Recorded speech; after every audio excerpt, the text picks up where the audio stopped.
What are you feeding your mind right now? If it's social media, are you tired of doom scrolling through the angry comment sections and political rants yet? What if you use that time to actually fix your marriage? Welcome to the free Married and Connected School community. It's like social media, but without the ads, without the judgment, and without the noise. Just real self-paced tools that get you out of that roommate phase starting today. Inside, you get an exact blueprint for a weekly State of the Union meeting with your spouse. We're cutting mental load, we're stopping miscommunications, and we're breaking that exhausting loop of doom argument once and for all. Plus, you get instant access to workshops on overcoming resentment and bringing the actual fun back into your marriage. We have a dedicated space just for guys jumping into forging fortitude.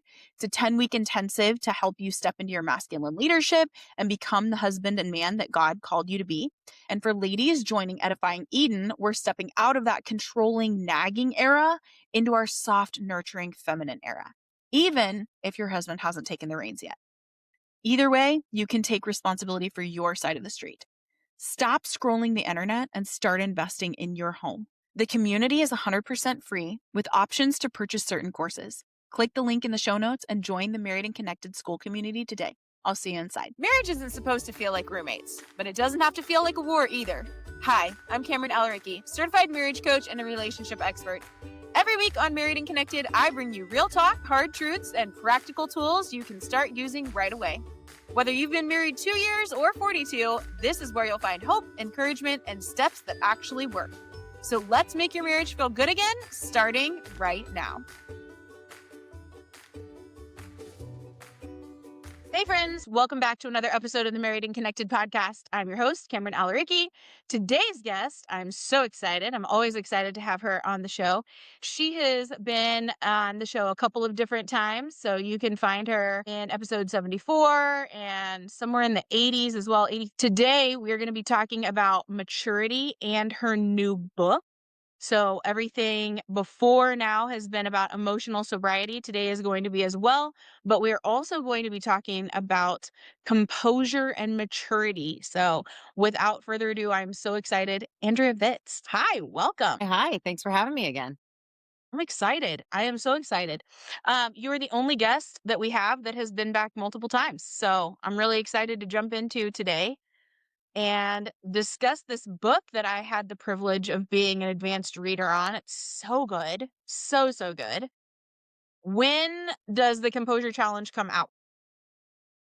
It's probably going to be released late May. Late May. Okay. Awesome. So before that, we're going to give a little teaser to everyone here. One of the things that we talk about, the word maturity, whether it's immaturity or maturity, the word maturity is mentioned 42 times in your book. So obviously kind of a big topic that is needed and also not demonstrated in the world right now very much. So yeah, not demonstrated, also not sought after. Yes, for sure. So, okay, I'm going to butcher this name. Is it Dr. Yishai Barkordari? Very good. That's close. Yeah, he's great. Okay. So in your book, you say that he defines maturity as the use of effective strategy. Immaturity is the use of ineffective ones. You also then go on to say that age does not promise maturity. This is one of my absolute favorite quotes from you. Age does not promise maturity. Time does not automatically produce wisdom. Many people grow older without ever growing up. Maturity is reached for. It is built through qualities that must be practiced until they become part of your nature. Okay, so in your experience and also in the way like you coached thousands and thousands of people, where's the disconnect for people? I think they think they're already mature. I think most people would say, I'm an adult, I have kids, I have a career, I went to school, whatever it is, fill in the blank. I'm a hard worker. Just because you look in the mirror and you see an adult does not mean that you are mature. Age does not promise maturity. Demonstration is what proves maturity, and training is what gets you maturity. So unless you have done precise and intentional training around your deficits of immaturity, you're never going to be able to reach a state of maturity. And I think so many of us are so trapped in arrogance. We think that we are always right. We think we're the smartest one in the room, even when we know we're not sometimes. We think that our perspective is the sole perspective because we have no capacity to really, truly put ourselves in someone else's shoes. Well, because most of the time it's almost impossible because you've not had their same experiences. You've not had their same cultural upbringing. You've not had their same processes or traumas. And therefore, how could you really set in their shoes and know exactly what they're feeling? You don't even know how they feel about themselves, let alone how they feel about this perspective. So I think that really it comes from a place of true selfishness and self-centeredness and our inability to really look at where am I not mature? Now, I like using this new definition that Dr. Barkadori is utilizing because it's simple and it takes away all the judgment around it. Because if you were to walk up to your husband or your girlfriend and say, I think that you're coming from a little bit of an immature place, they'd probably lose their mind because they lack maturity. The next piece of recognizing, if I just walk up and say, hey, you know what? I think there's a more effective strategy that we could be using here. Whoa, so much better, right? Because if I know that my wisdom and my discernment and my emotional state might not be all jiving together with the greatest, most effective strategy, then it might be coming from a place of lack of training or from a place of deficit or from a place of immaturity. If you think about the people that respect most in the world, those people, if you spend time with them and you trust that this person, I trust them with everything, I feel safe with them, I know they're going to make the best decision. Even if they sometimes make mistakes, it's like they'll figure it out. Those people earned maturity. Yeah. They didn't just come into the world that way. In fact, most of those people were significantly immature for a long period of time. And they had the desire and the willingness to actually see where they were in a deficit and chose to get stronger in it. Most of us don't have that as a natural pivot point. Most of us don't think, I keep having the same fight with my wife. Like maybe I should use a different strategy. If you kept doing the same thing at work that never worked, that business would be not existent. Yeah. You'd be crashing that car. You wouldn't be utilizing a strategy that didn't work in the majority of your life because the consequence would be so severe. Why do we not take that same methodology, the same way of thinking and apply it to our marriages? If you keep having the same conversations, the same arguments, the same tension, the same misunderstandings, wouldn't you just stop for a second and be like, why don't we just slow down and figure out what's going on? Instead of being so self-righteous and so defensive and so childish. Those are very ineffective strategies. So there's a lot of places we can go in this podcast today. But I like whatever you're going with this intro. I think it's great. But I just needed to say that because I think a lot of people will listen to this and say, oh, maturity, great. My partner needs to listen to this. Yeah. My husband, my wife needs to listen. And that's the thing. It's interesting. I have a certification from Dr. Gottman's Institute. I mean, he's done research on relationships for 40 years. He has like 56 books out, all these different things. But the one thing that he says that I just vehemently disagree with now, having gone through the emotional sobriety training, is that 69% of all conflicts are actually perpetual arguments that have no solution. And that's one of the things that I'm like, oh, actually, because when we get to it, I was actually, so yesterday you're going to love this as a chiropractor. Yesterday I got acupuncture done on my back for the first time and loved it, by the way. I actually, I feel so much better today, but as we were talking, because he wasn't sure how I was going to respond to that treatment, he sat there and we just talked the whole time, and we ended up talking about like relationships and conflict. And he goes, "Well, I believe that we have to argue." I said, "Okay, tell me more about that. Like, why do you think this?" And he started talking about the fact that, like, when you argue, then you get somewhere. And I said, "Well, that's actually not true." I said, "If you had a conversation, you would get to the same place eventually, instead of the argument." Because I said, "What's happening is one of you guys is just giving up." And he goes, "Well, yeah, it's my wife.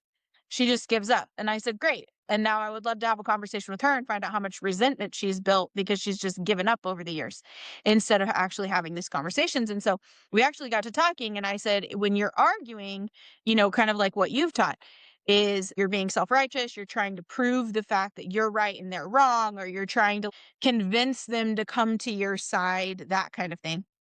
And he kinda sat there for a minute, he was like, "Oh, you're right. Like, that's not very mature. You're right, it's not. So, what are you gonna do differently?" And we can kind of get into this a little bit if you want. Just for listeners out there, I I was one of those people. When I first came to you, I thought I had my proverbial shit together. I thought that you know, I had everything I needed, I wanted, I was, doing all the things. But when you looked at it, I was not mature at all. Mo and I were having the exact same arguments over and over and over. I was doing the exact same things over and over, even with my kids. Like, they wouldn't do what I asked, I would yell, and then they still wouldn't do what I asked. And so, like, it just wasn't working. Nothing, my relationships just weren't working. And so the maturity, yeah, I had to train a lot for it. And it was hard. And it was also easily the best thing that I've ever done. Yeah. I mean, you've definitely come out on the other side. Definitely contest winner over here. I think you're doing amazing. If you think about that, even if we still make mistakes sometimes, it's important to see where you've come from. Yeah. Yeah. I just really want to show people that because it's really easy to get stuck in like, oh man, I totally messed up. I shouldn't have said that way, or I Mhm. shouldn't have had that tone of voice. I shouldn't have lost my temper or had that frustrating moment. Yeah. How many times would you have done that previously? And how much Yeah, worse would it have been? for sure. So you're never going to be perfect, but you can get to a place of radical composure and maturity where I always jokingly say this, but it's true. I'm in the mistake minimization business. Yeah. So you're going to make far less mistakes when you do the trainings, but you also, if you do make mistakes, they're going to be so much smaller, so much less severe. Yeah. That's what we're looking for in the training. Now, during the beginning of it, it's probably going to still look like a train wreck here and there, but you'll start to notice a much greater capacity. You're going to recognize that you don't get triggered about the same things you used to get triggered about. And the most important thing is you've changed your maturity, you've changed your motivation. The reason Yeah. I say that is because you mentioning your acupuncturist, this is so cool. He's saying, no, every time we argue, I just basically shut her up. So Yeah. essentially, showing you what he thinks is an effective strategy. And in essence, it is. He has a motive to shut up his wife.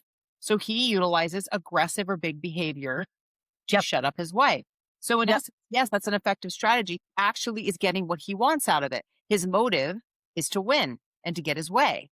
But if his motivation was to have a loving relationship with this woman, to have peace in his life, to have collaboration, to have a win-win experience, then it's not an effective strategy. It is an ineffective strategy.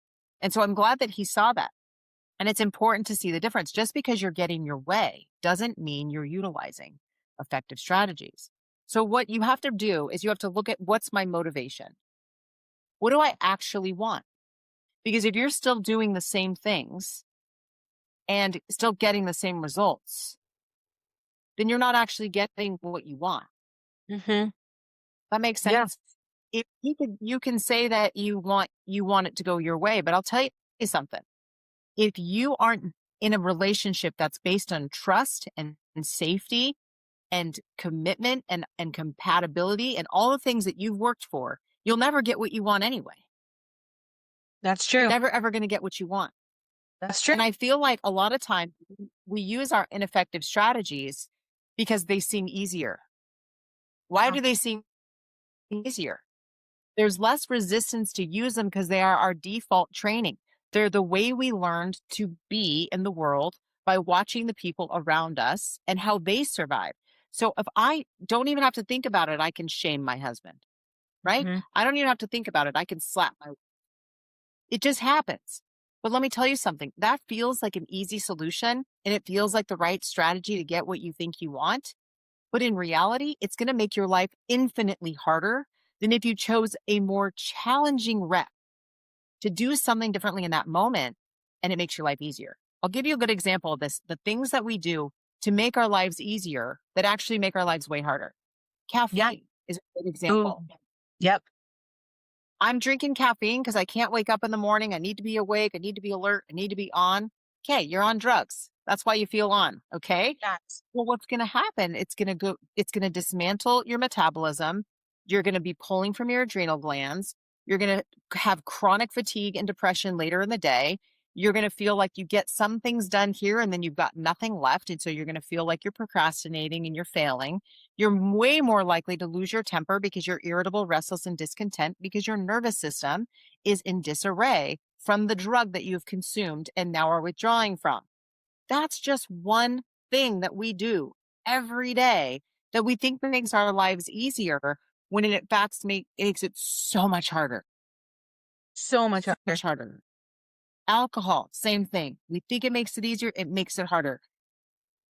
Utilizing childish behavior. We think it makes it easier. It doesn't. It makes it so much harder. It doesn't matter who you're in relationship with, whether it's a marriage, co-parenting, whether it's a friendship or a family member, coming from a place of desire to be the best version of yourself in all of those relationships, you want to utilize effective strategies. So asking yourself, where am I immature? And being so courageous to look there, because we're all immature in some way. I mean, I still wake up every day and I think, currently suck. I want to know. I want to know where I'm weakest so that I can become a master at that. Yeah. Yeah. I'm so glad you brought that up because this is something that I didn't even realize, 10 years ago when I was teaching. I took they were probably like 24 ounces of coffee. I took 2 of them to work every single day.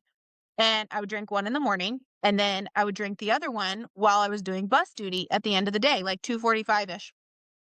So that crash, right? And I finally had another teacher that came up to me and she goes, I see you have a purple one in the morning and a green one in the afternoon. I was like, yeah. And she goes, is that coffee in there? I was like, yeah. And she goes, so like, how many cups does that equate to? And I didn't know. I'm like, I just pour this. I don't actually know. So when I start doing the math, if it's like 24 ounces, that's 3, and a normal cup is 8 ounces. This is 3 cups. I was drinking the equivalent of 6 freaking cups of coffee a day.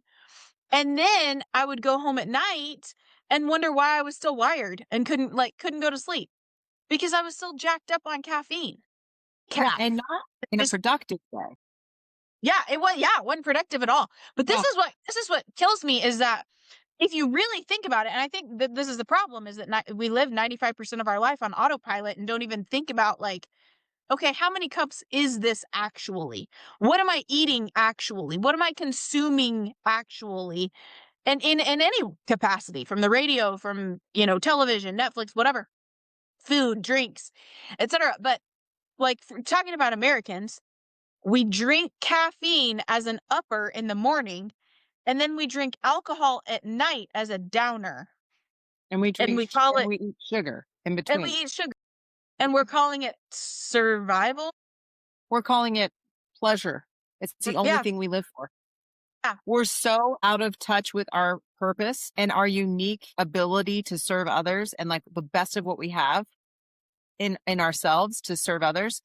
We're so unfulfilled that we seek pleasurable experiences. We want to feel something better than what we feel now because we don't have the maturity to get control of our lives.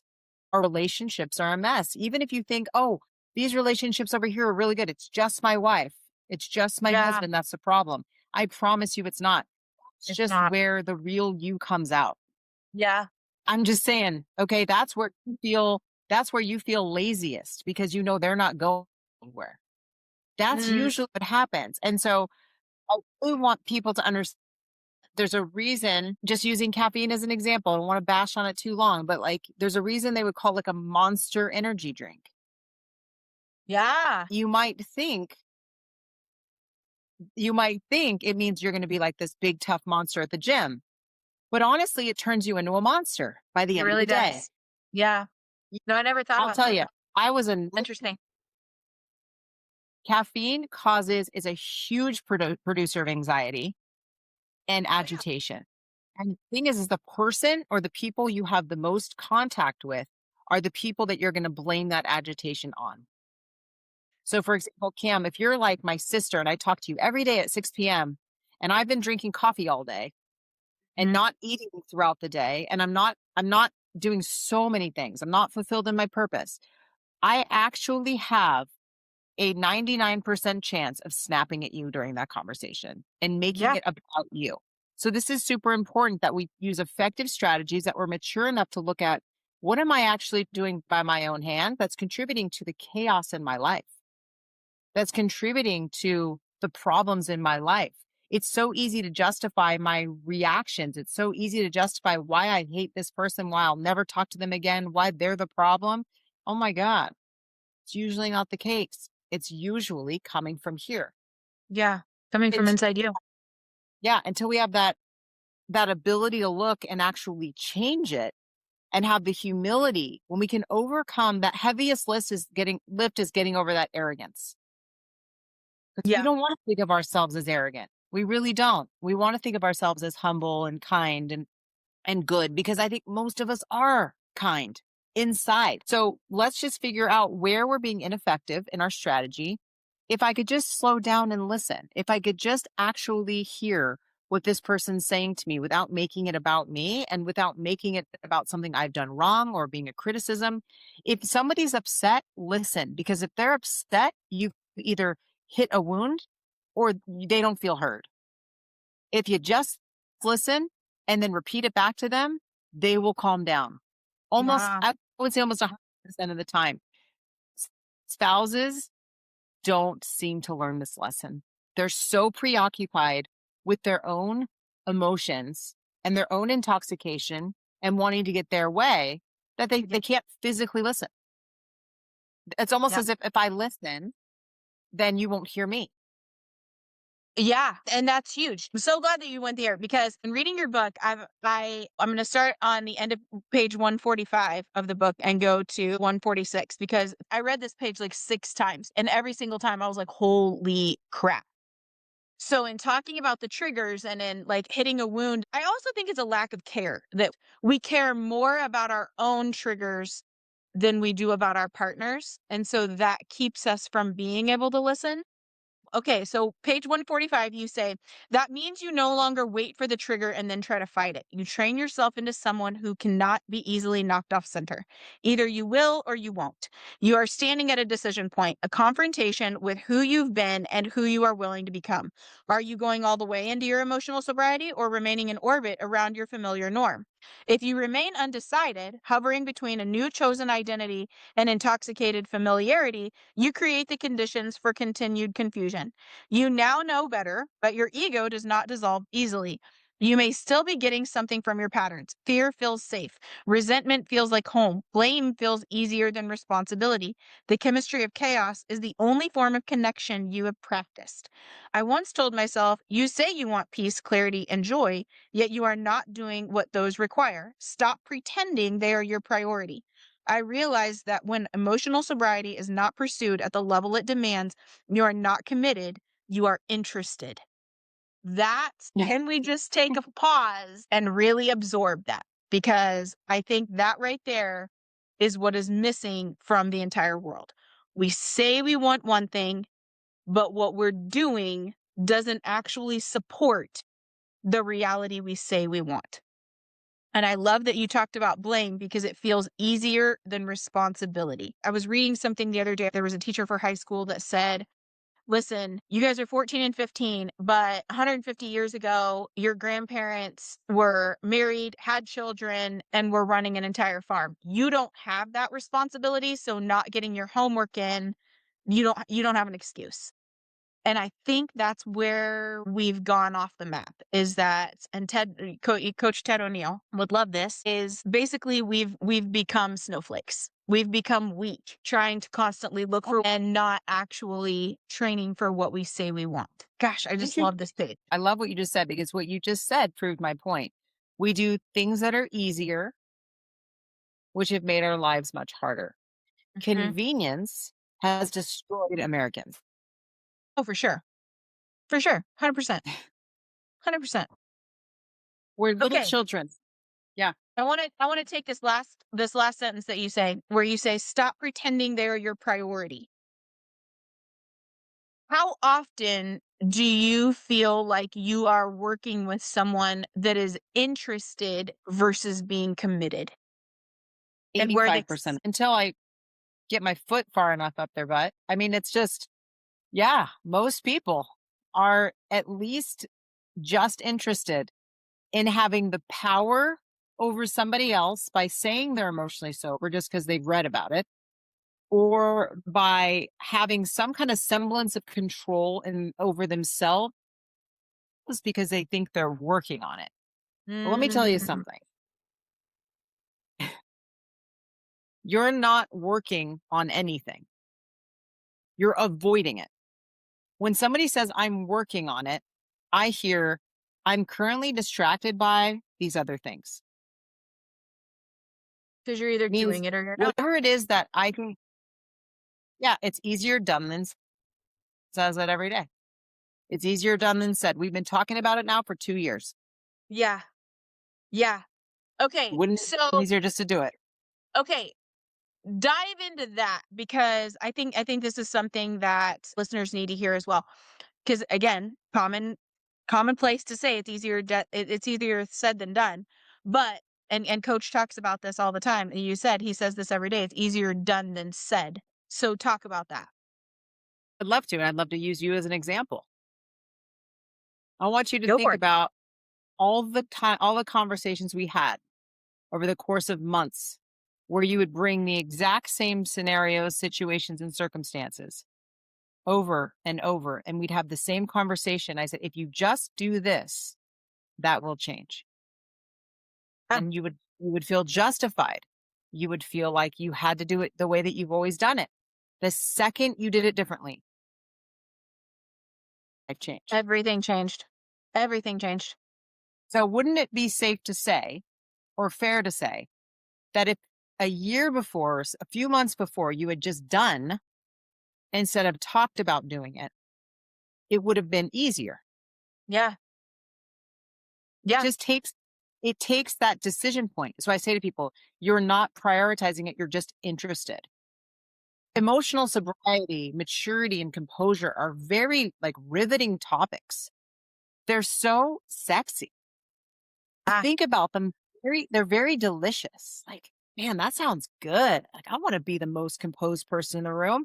Show me that you want to. Yeah.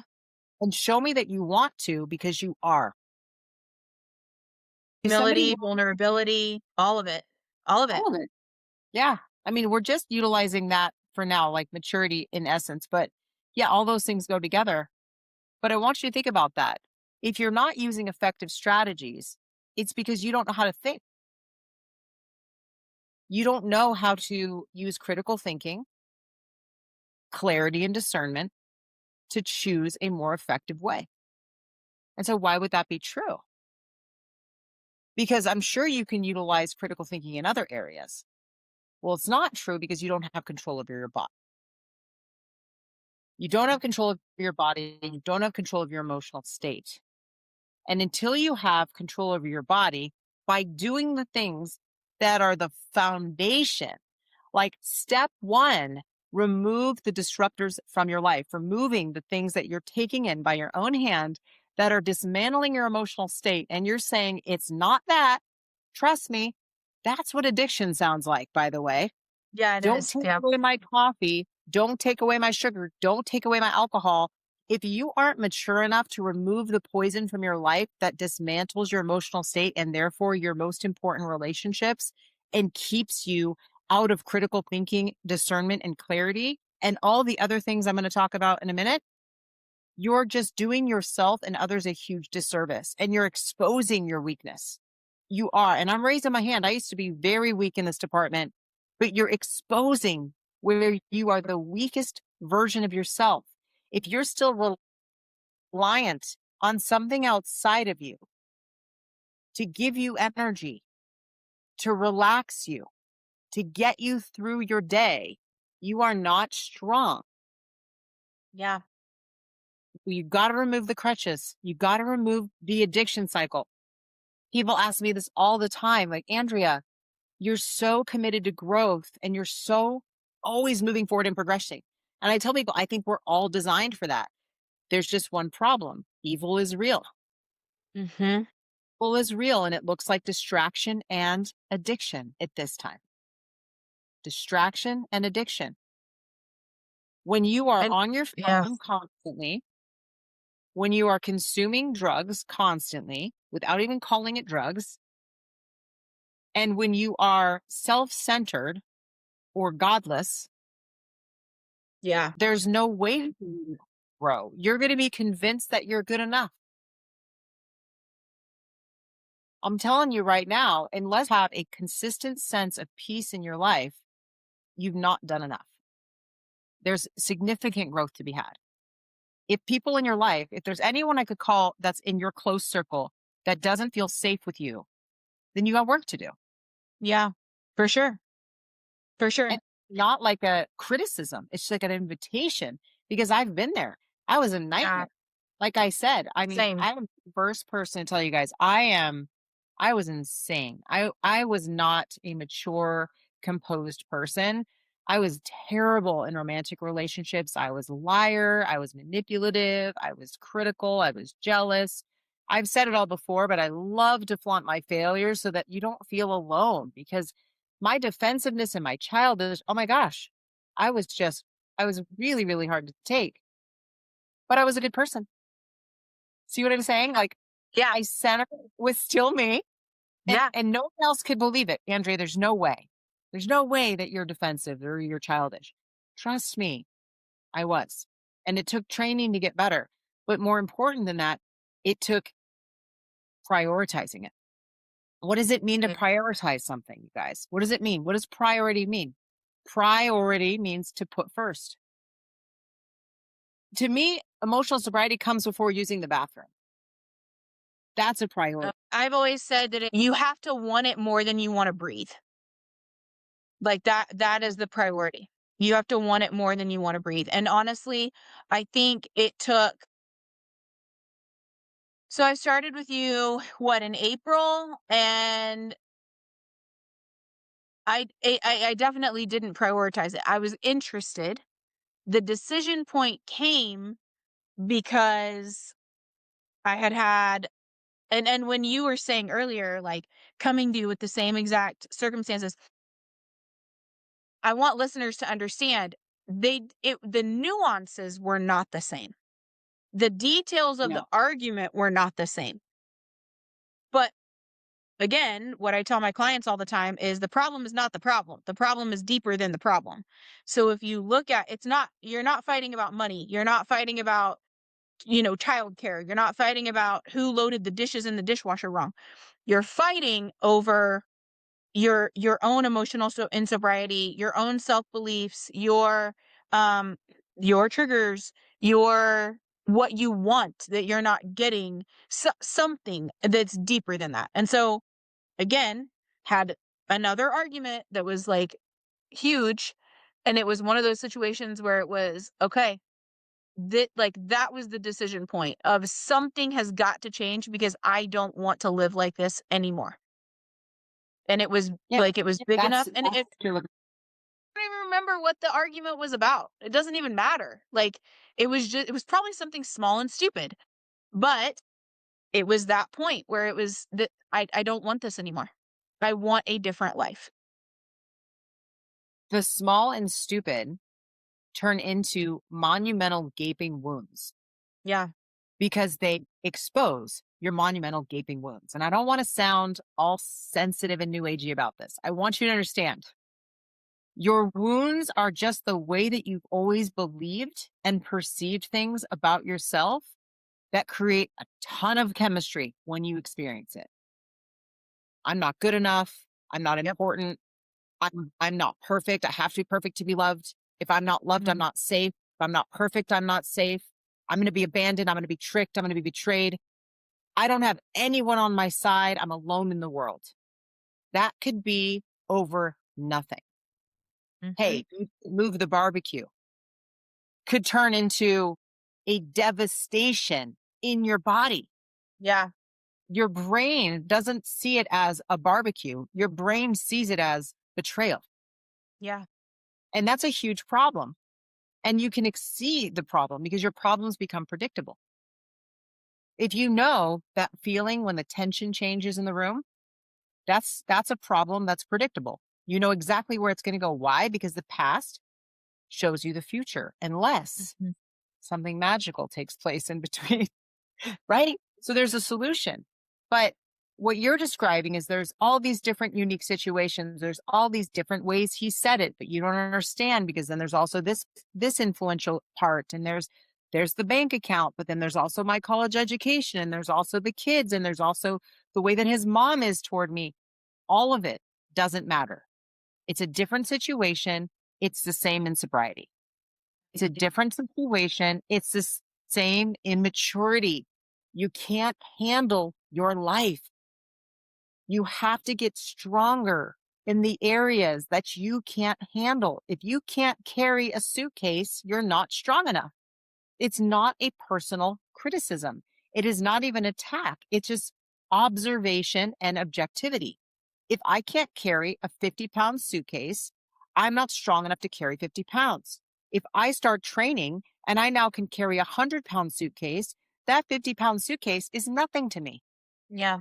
What used to completely derail my life, send me into a tailspin, make me abuse my partner, make me avoid my kids, if that isn't even on the table because I'm so strong, think of all the energy, time, money, and experiences I'm saving. Think of how much I can actually connect to my truer purpose because I'm not always thinking about me and my predictable problems. Yeah. It's just that voice in your head that justifies it. It's like, no, you should be hateful. You should have revengeful thoughts. You should be devastated. All of it. You just have to get stronger than the way that you're thinking now. Freedom. So I'm really obsessed with this. Can you guys, No, I love can it. everyone? It's interesting because the more that I read about it, the more that I learn about it, the more that I train for it, and the more that I do look back and see how much it's changed my life, the more obsessed I become about it as well. Because I want this for Anytime. everyone. Yeah. Well, what's more gratifying than having chosen peace, knowing that you're safe no matter where Yeah. you go because you're like, Yeah. I know who's going to take care of me. I'm not Yeah. needy. I'm not self-centered. I'm thinking, what's the best I have to help others? And how can I access that at every moment? But I think that the easiest little hack I can give to you guys is just asking yourself, is this the most effective way that I can think about this? Is this the most effective way that I can handle this? Is this the most effective way to say this? Yeah. And you will quickly come up with a more effective way to do all those three things. Because what you're really asking is, what's the most mature way to handle this? And you don't have to be perfect. You're not going to be highly skilled and be like, I know exactly what to do right now, but you're going to get thinking differently. Mhm. And you're going to be calling yourself out more and calling yourself up. Like I said before, there's nothing sexier than emotional sobriety and maturity. Yeah. And you have no idea how successful your life could look like outside of money, although you do make more money, but outside of money, your life is so much more fulfilling and your relationships are actually real. Because a lot of us think we have real relationships just because we're in them. Yes, dig into this. Just because you're in a relationship does not mean it's a real relationship. That was a really interesting wake up call for me. And I remember it happened early on in my relationship with my current husband, where we weren't married yet. And he said something to me like, when we get into this like conflict, it's as if I don't even need to be here. I could be anyone else in the world. I'm not even a part of the relationship. That's how self-centered I was. I've already decided what he's thinking, what his intentions are, how he's hurt me or will hurt me, how I'll be victimized by it, and already into punishment or shame on my end so that I can control his behaviors, emotions, feelings, etc. There's no individual person there. There's a projection of who I want him to be or who I think he should be so that I feel the most comfortable, so that I don't have to grow, so that I don't have to look at where I'm weak, so I don't have to look at where my deficits are. And I just want you to understand, if you're always having super happy, easygoing relationships with people, it's probably because you have a level of compatibility and not a lot of responsibility. So for example, friends, you have almost no responsibility with friends. You know, True. you don't have to pay for anything for them. You don't have a mortgage with them. You don't have kids with them. You don't have huge life giving or life taking choices that you make with them. And so it's easy just to be relaxed and let them be themselves. You don't need to control them. You don't feel that compulsion. But with your romantic partner, it seems to be the most impactful relationship that makes us our worst. And you can see it too, because the beginning of your relationship, the first few months of a relationship, it feels just like it does with friends. Only you're really attracted to them. Yep. You get to have sex with them. All of these things feel really good. Really, really good to the ego, really good to the nervous system. It feels like the one. Finally, I found somebody who I feel safe with. You feel safe with them because there's no responsibility yet. You feel safe because you can practice any identity you want in this new relationship. You could just tie a cape around your neck and be like, this is who I am. It's not going to end up feeling that way a year from now or 2 years from now, because regardless, your weaknesses will eventually be exposed. You can't sustain that high level of performance when other pieces of life hit you. Money, kids, job, travel, emotional insobriety, all of that. So what I recommend to people is, especially when you're first dating somebody, and if you're married, awesome, because you can't buy history. Yes. So true. Nothing is more valuable. Oh my God, nothing's more valuable than history. It seems like the grass is greener. It's not. It's greener where you decide it's greener. Nope. Yep. This is where I'm putting my lawn. Yeah, I got it. Because yeah, sure, these parts suck. But if they suck, what does that mean? Remember what I ask myself every morning? Where do I currently suck? If something sucks in your life, it's because you suck in that area. And that's cool. That's like the best news ever. That's like a cupcake for breakfast. You're just like, I'm up. I recognize I'm not getting along with my husband or my wife because I suck in this area. Even if I think it's them, I can always find where I can get better. And that is so empowering. That's what empowerment is. And that's what responsibility is. I'm not saying go up to your wife and say, you know what? I'm responsible for everything wrong in this marriage. I blame myself for everything. That's not what responsibility is. It's I'm responsible for who I've been in this marriage. Yeah. I'm responsible for my behaviors, my emotions, my weaknesses. I'm responsible for my choices. I'm responsible for not choosing more effective strategies. Because why? I didn't use critical thinking and discernment because I didn't have control over my body. Because I didn't have emotional sobriety.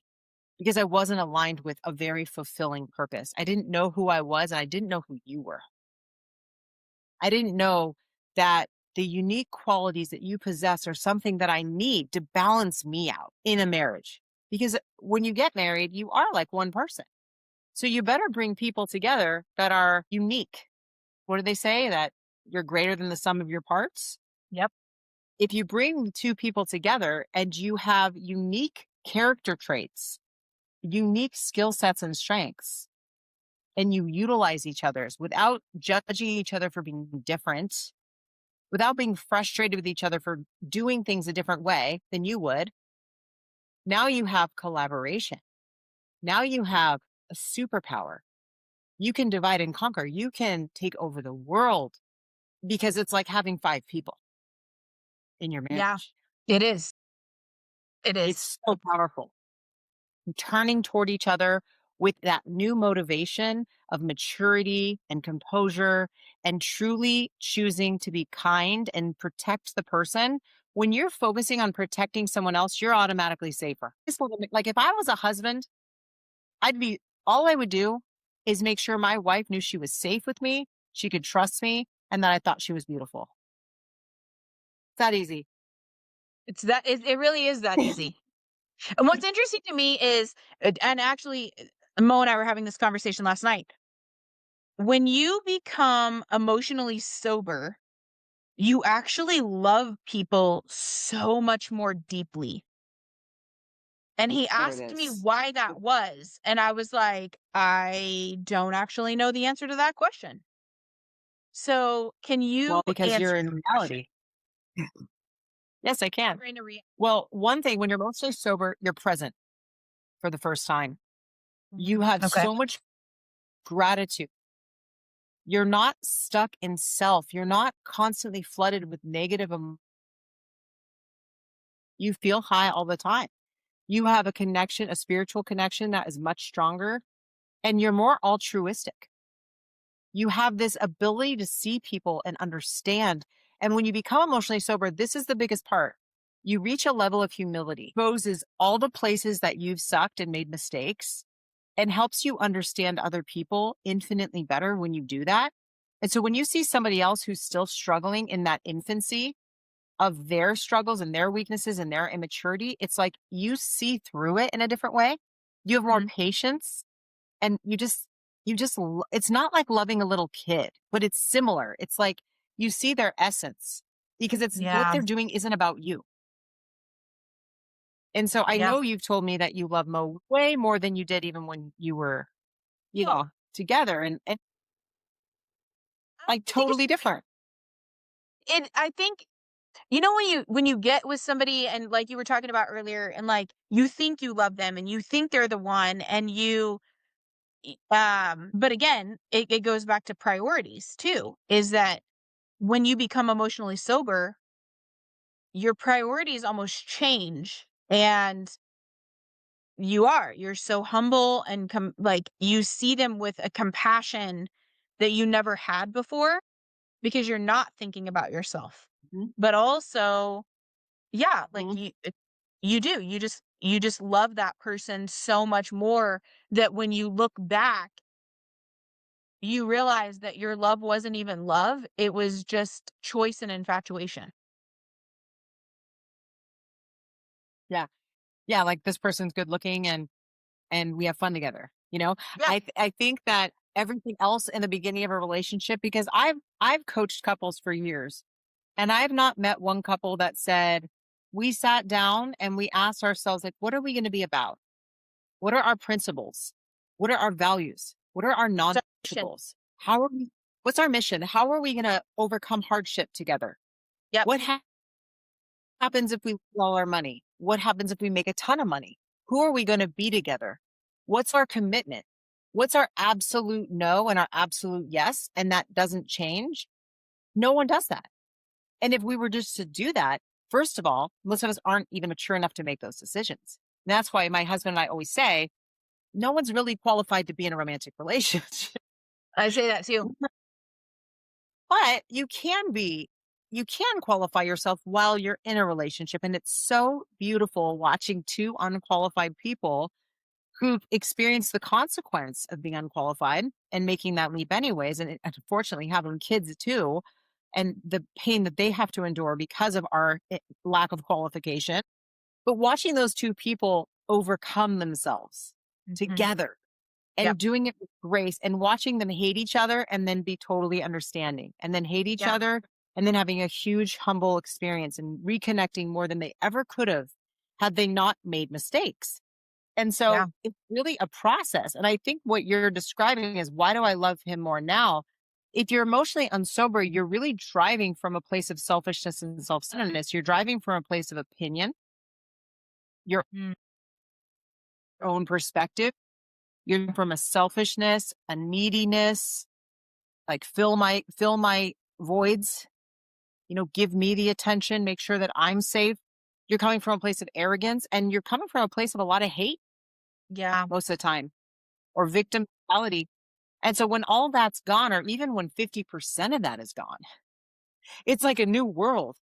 And so I really want people to understand that it doesn't matter how horrible your situation looks right now. My husband and I have laughed at how bad our relationship looked at one time. And we've gotten way past, like, there's not another human being that I would want to be married to. Yeah. It's just, it wouldn't even work. Like, I've recognized back in the dating years, I dated some kind people and some good people, but I needed something different that only he could provide. It's nothing against those people. It's just that this man has this ability to, one, make sure that I grow, and I'm going to grow more than anyone else. I literally am going to be the most full-grown version I could be because of him. So when I say choosing your partner or recommitting to your current partner, make sure these three things are there. One, I know that no one else, I'm not going to grow with anyone else as much as I know I'll grow with this person. That is the most important. Everything else can be earned.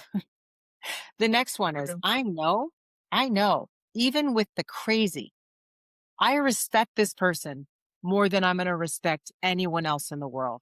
There's just something about them.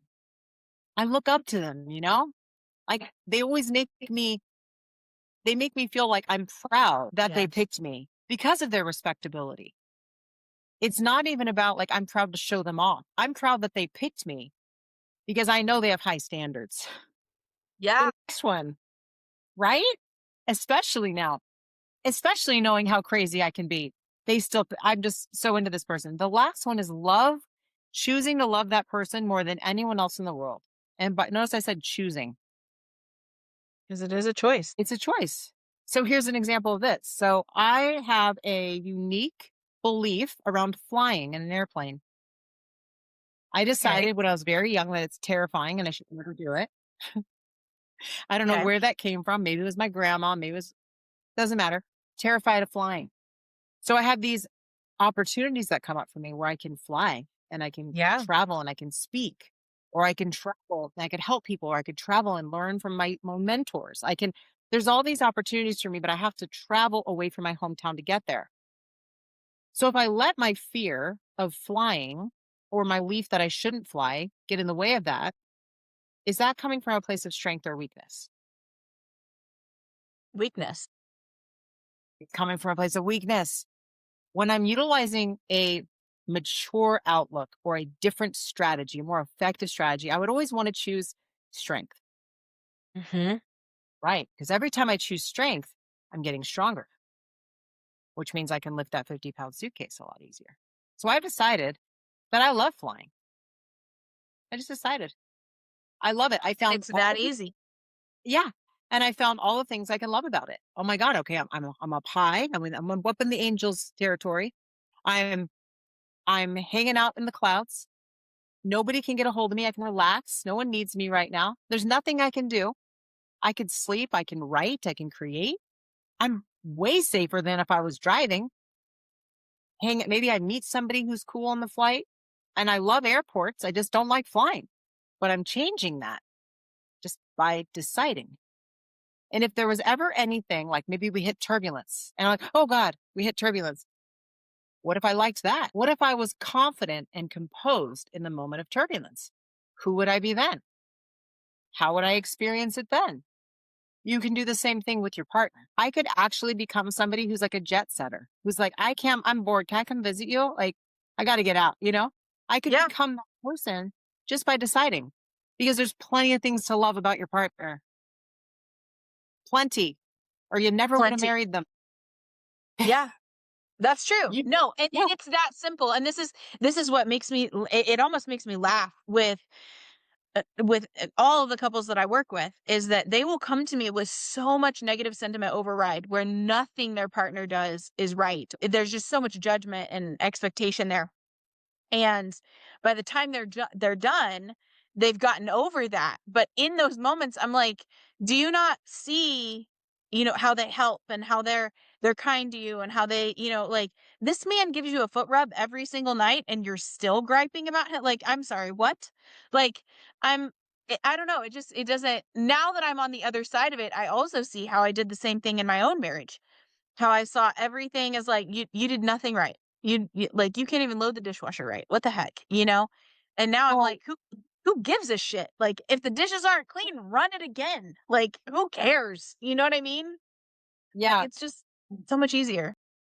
What you just described is kind of a really simple way for me to explain this next concept. And that's when we're unhappy in our marriage, just like when we're unhappy with another political party or whatever, we're unhappy that that person isn't us.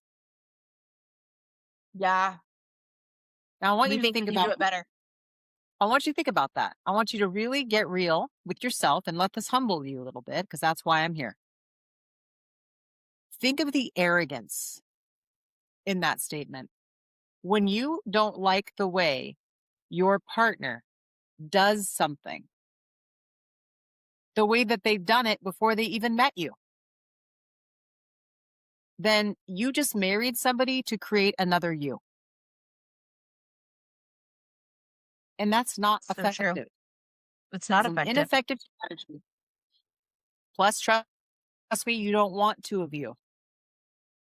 That is not effective either. Two of you is just 1 + 1 is 2. It's not 1 + 1 is 5. Because when you have a unique contribution, now we've got somewhere to go. Let me just qualify this, because there are people that suck at putting stuff in the dishwasher. I'm one of those people. I don't even use the dishwasher. I am like dishwasher deficit galore. I'm not your girl. I'm also not a great cook. There's a seat. Somebody has a seat in every problem, in every issue, in every job. Somebody's best for that job.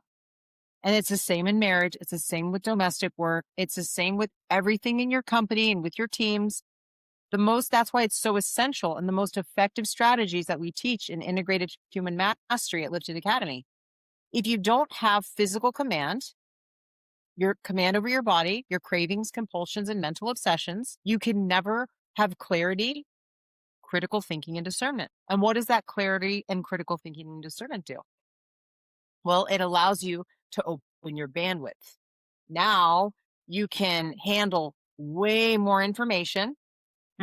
So you can do things like emotional sobriety work. Now we can tackle the more complex level of emotion. Once we have emotional sobriety, we are free of self-centeredness and all of our arrogance. And now all of a sudden we can have a connection to God. A real one. Trust me, if you're not emotionally sober and you think you have a relationship with God, let's get an upgrade, because it's going to be something you never expected. Never. Okay? Yeah. You have this I can attest to that. The spiritual strength that comes from emotional sobriety, it's the difference between having faith and not having faith. So let's have faith. Once you have those things, well, and of course this all goes without saying, but I'm going to say it. You have a purpose. You know your unique purpose, your unique design. You know that your husband is a needs satisfier, but you are a injustice equalizer.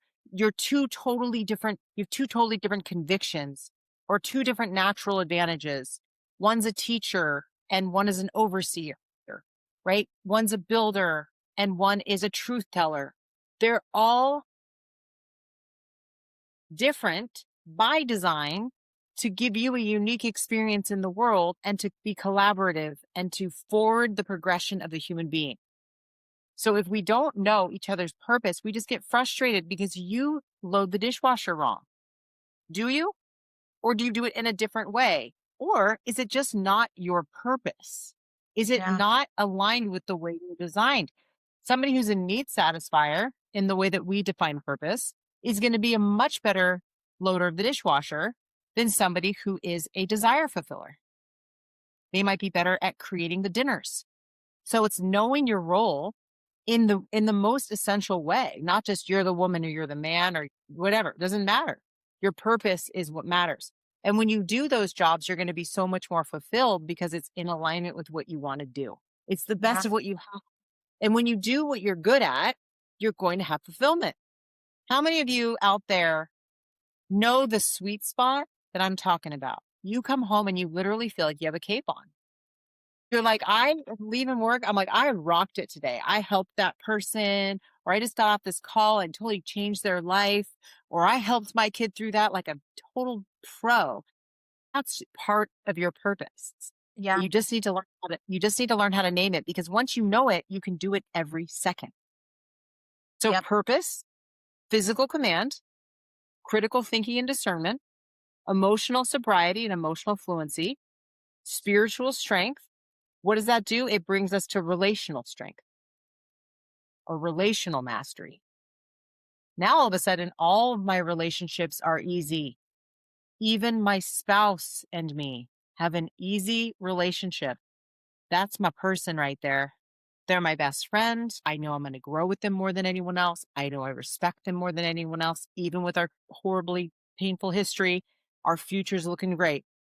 And I know that I love them more than anyone else because I keep choosing them. I keep choosing them the same way I'm choosing to love flying so that I can have a greater life and more experiences and opportunities.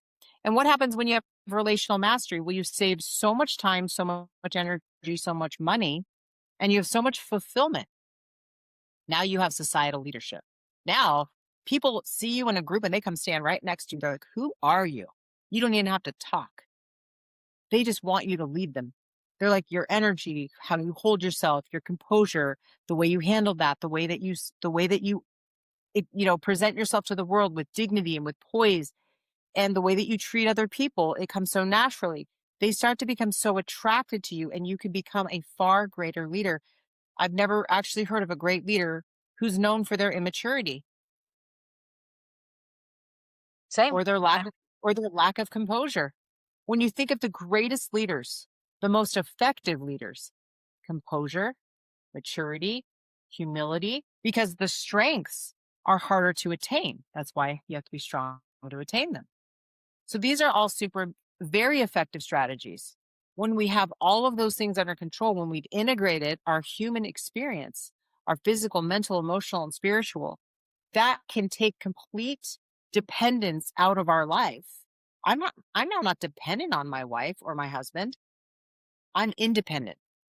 Mm-hmm. I still choose my partner because they make my life so much even better and more exciting. And I can help more people. I can have more effect over my kids. I can give my kids a better life. I can help them. I can help my spouse become the best, most amazing, impactful version of themselves on this planet, because you don't have a lot of time on this planet. So you got to be as effective and as impactful as you can to do so. In the time that you have. Yeah. I love it. And if you're listening and you're like, well, she just explained, 9 different concepts, I don't need to read the book now. No. She gave a high level overview of these concepts. The thing that I love about the Composure Challenge is that it's short. It's not 400, 500 pages. I mean, we're talking like 185. Yeah, my first book was very long. Yes, it is. Also, it's effective though. I mean, like it's needed. So that's important. But the thing that I love about the Composure Challenge is it's short enough that you can read it in, a week, even if you're, a terrible reader. And also that it's simplified enough that you don't feel like an idiot, but you do leave each chapter being like, okay, This is exactly how I do this. Got it. So like strengths and weaknesses. That was one of the most effective, strategies that I absolutely love that you put in the book. And you talk about that in depth of everything that we do comes from a place of strength or weakness. Every thought, every decision, every thing that you consume, everything comes from a place of strength or weakness. And so, exactly how to look at the different things that you're doing in your life, how to break down your entire life as a whole and know what you're doing and whether the majority of your life is coming from a place of strength or weakness. And that's just one concept out of so many that are in here. So I absolutely love that. I feel like a lot of it wasn't what we talk about in the book. That was a great podcast without even talking about the book much. We could do a whole other one on a chapter. I know. I know. I know. And that's, I mean, of course, we'll have you back on. If you and I can get our schedules to align. That was that was It crazy. only takes like 6 months. As far as one of the things that I absolutely love about about this book too is that you have a whole section in there, a whole chapter dedicated to repairing with others.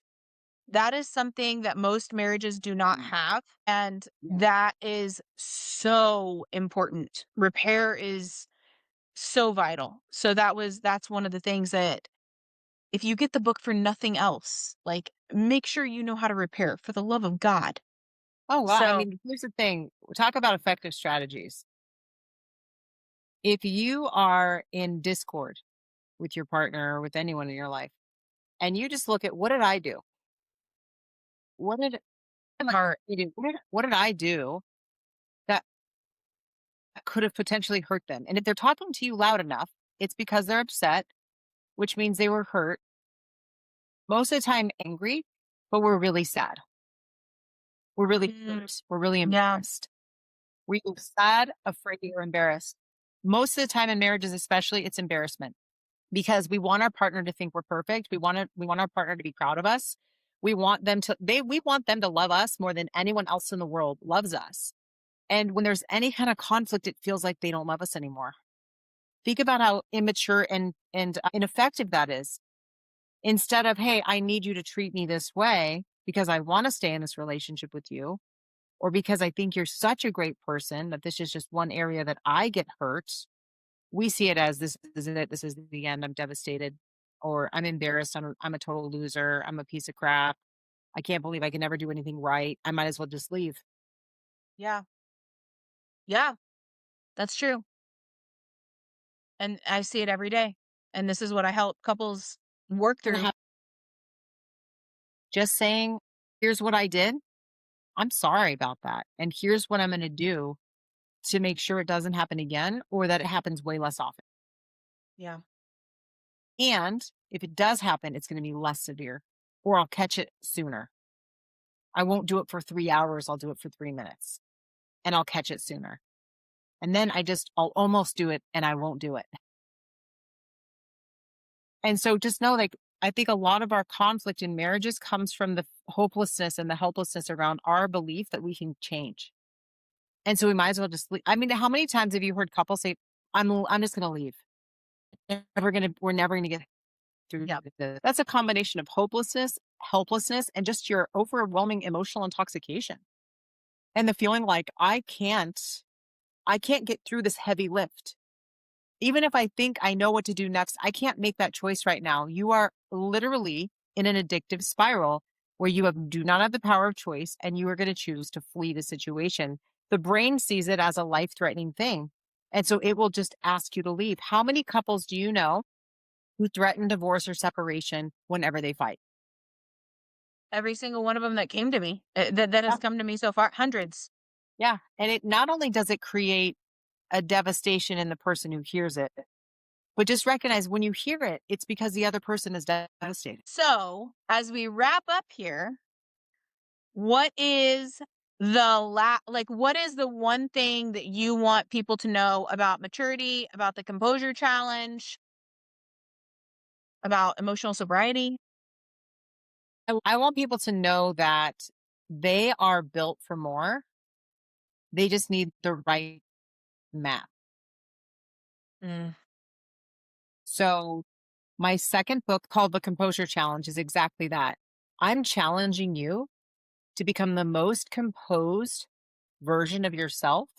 Think of it as you are the most composed person in every room, at work, at home, and in your community.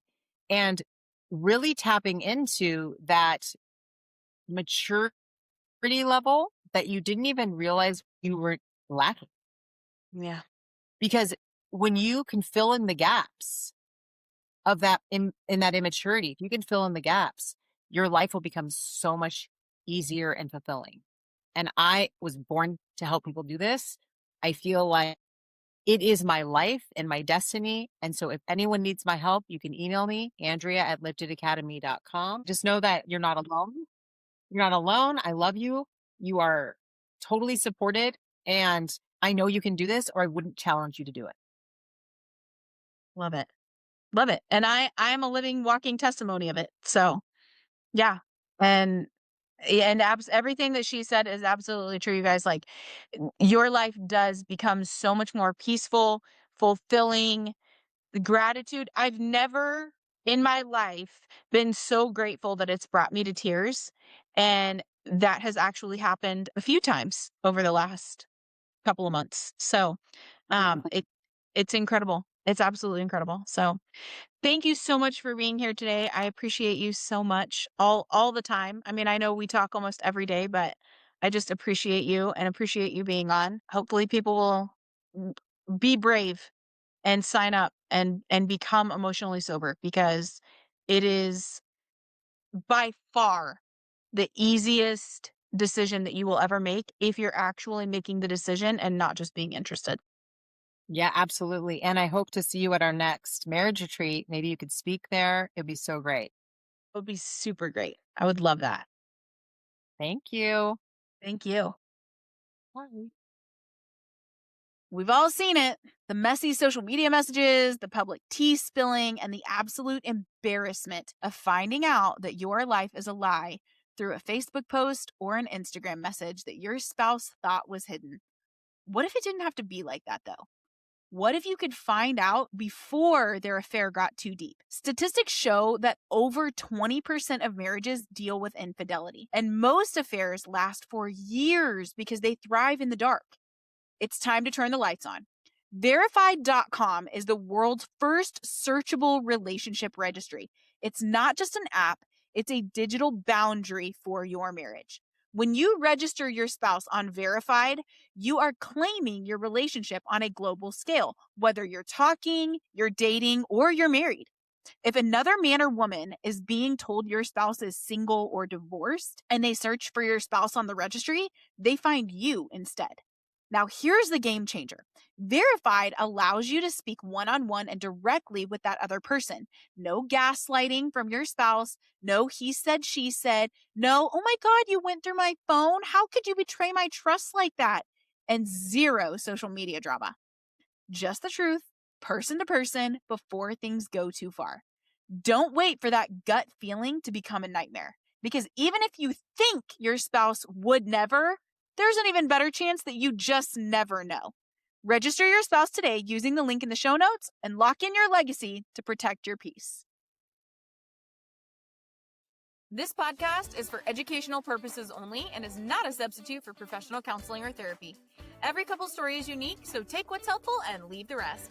By listening to this podcast, you acknowledge that neither I, Kameran Alareqi, Married and Connected, or Recognizing Potential Coaching are responsible for any outcomes related to what you apply from this show, especially if you are not a client of mine.